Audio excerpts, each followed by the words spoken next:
How do you wrap up a couple of 2 or 3 days, which has been so many images, so many stimulations of the senses, from the Temple of Heaven Spectacular on Friday night, one of the first groups in the world to actually be given the honor of having a presentation there. The visit of the Vice Premier of China to open the conference yesterday. The spectacular which we saw last night as part of our foundation dinner. The emotion of the opening video which was produced on Monday morning. The excitement of the faces of the future. These new, wonderful young people who will be very much the future of this industry.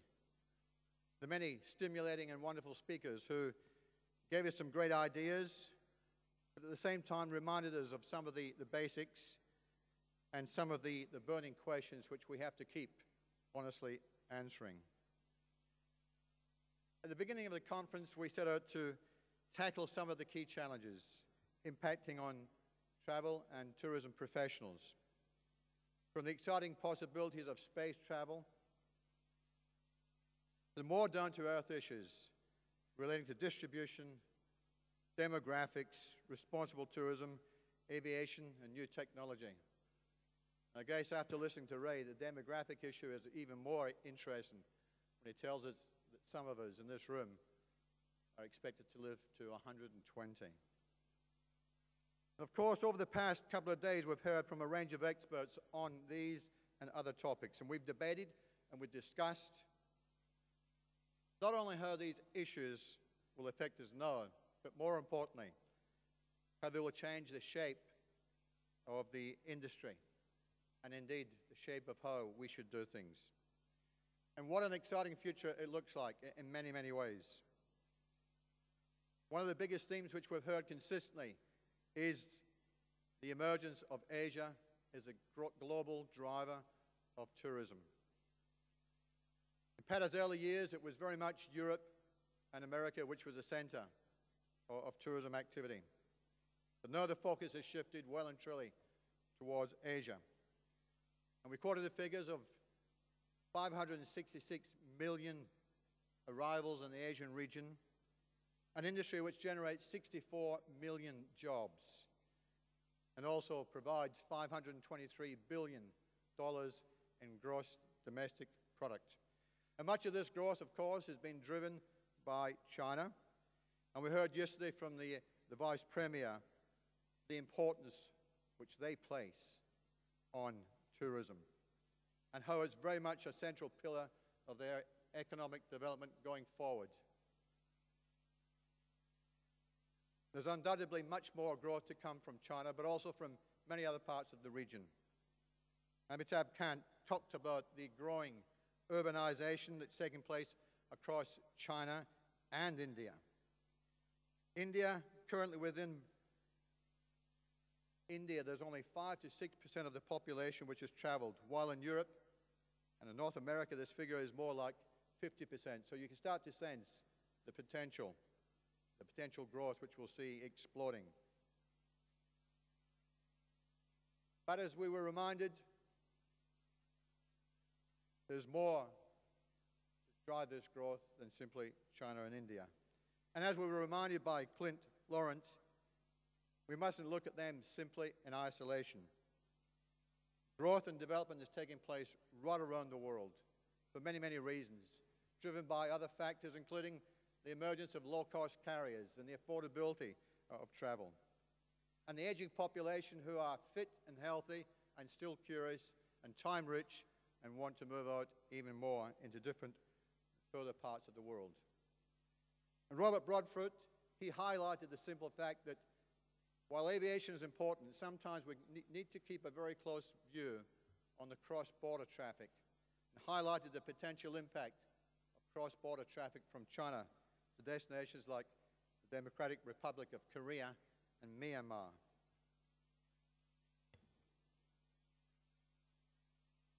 But of course, we're always reminded of the responsibility that tourism has and the potential impact it may have if we are not careful in the way in which we treat the environment. not only the environment, but also the potential damage to the cultures and the heritage of many destinations. UNWTO's Marcio Favila recalled that our chairman, Hiran Kure, delivered a message recently at a conference in Andorra where he said, it's all about people, planet, and profit. And we need to ensure that the benefits of tourism reach all levels of society, and indeed that communities have the right and the ability to influence the way in which the tourism agenda evolves.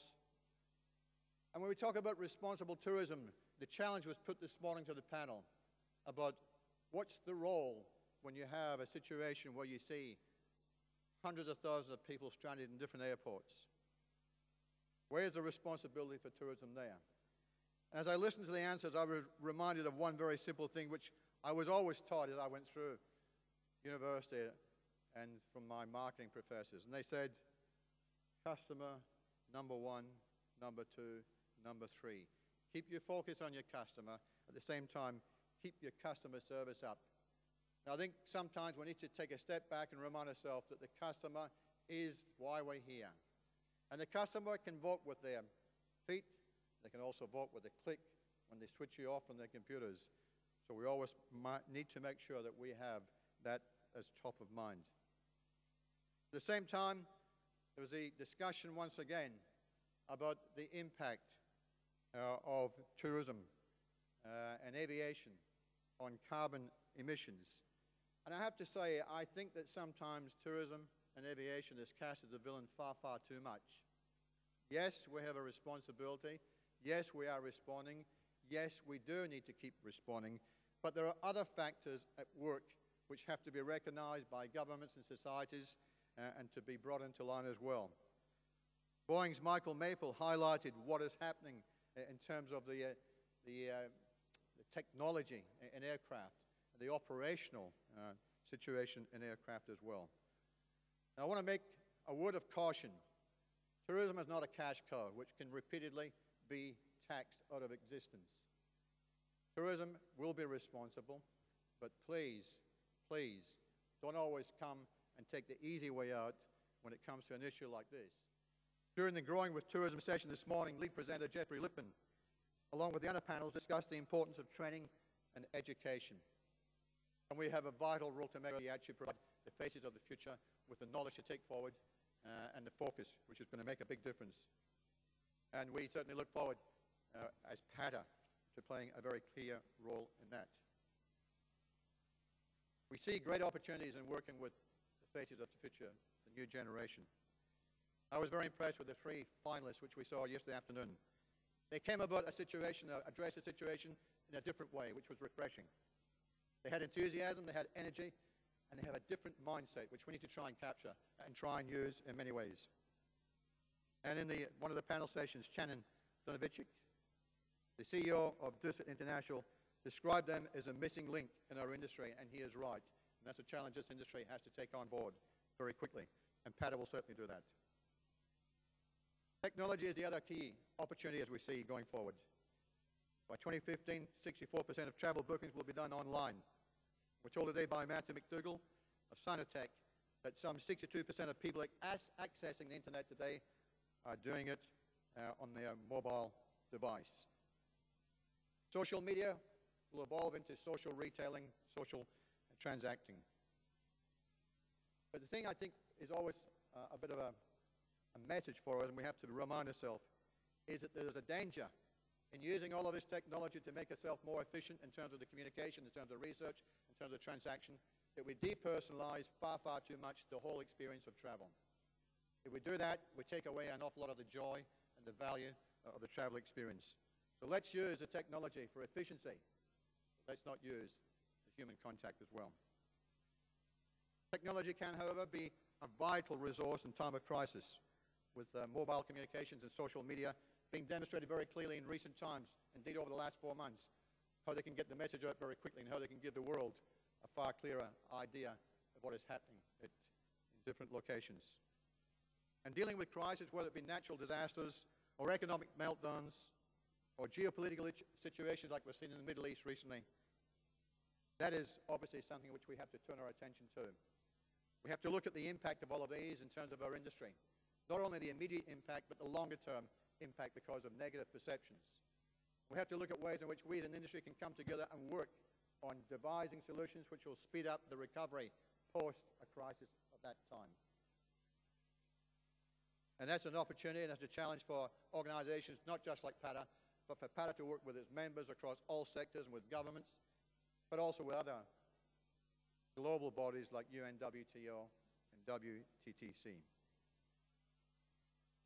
PATA, as we have said, is committed to supporting our members in different ways and to evolving our programs and to helping them build the business. We see that as being very important. We're in a unique position because of the cross-sectoral structure of our membership to take a lead on education and training, on sustainability, on technology, to have a look at the implications of the demographic changes and many other issues. PATA is committed to change. It is inevitable, it is necessary, but it's also exciting. Thank you very much indeed. But before I finish, please allow me to do a couple of thank yous and to recognize a few people. Firstly, I'd like to recognize, obviously, the significant contribution of CNTA and the Beijing municipal government in their generous sponsorship of this. And also, as you can see on the backdrop here, the many other sponsors have made the conference possible. To our speakers who have so willingly given their time, who have so excellently stimulated our thinking, thank you to them. To the moderators who have been up here, stimulating and prodding and entertaining, well done. Fantastic job. To all of our media delegates, thank you for being here and for reporting in a very factual and open and honest way and taking the message out to a wider audience. To all of you, the delegates, thank you for making the time and the effort to come to Beijing to celebrate the 60th anniversary with PATA. To Russ Johnson, Russ, not only thank you for your time up here on the stage as our MC, but also thank you for the excellent work which you did in producing that opening video, which I think captured the essence of where PATA has come from as to where we are today as well.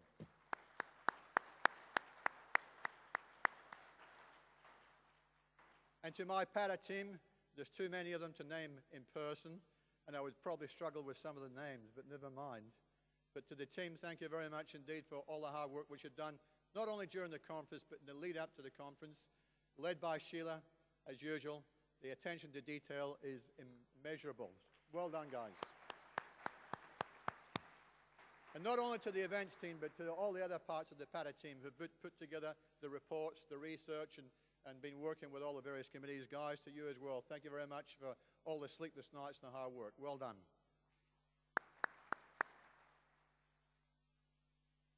And lastly, but not least, to the staff here at the Shangri-La. I think you'd have to agree that the quality of this service, the quality of the facilities have been first class, and great credit to the management and to the staff of the Shangri-La. So please join with me.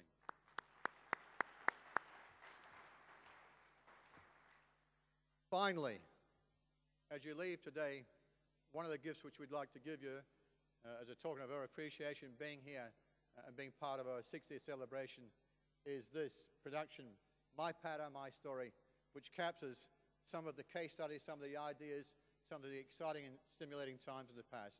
So ladies and gentlemen, please take that with our compliments, and thank you very much for being here.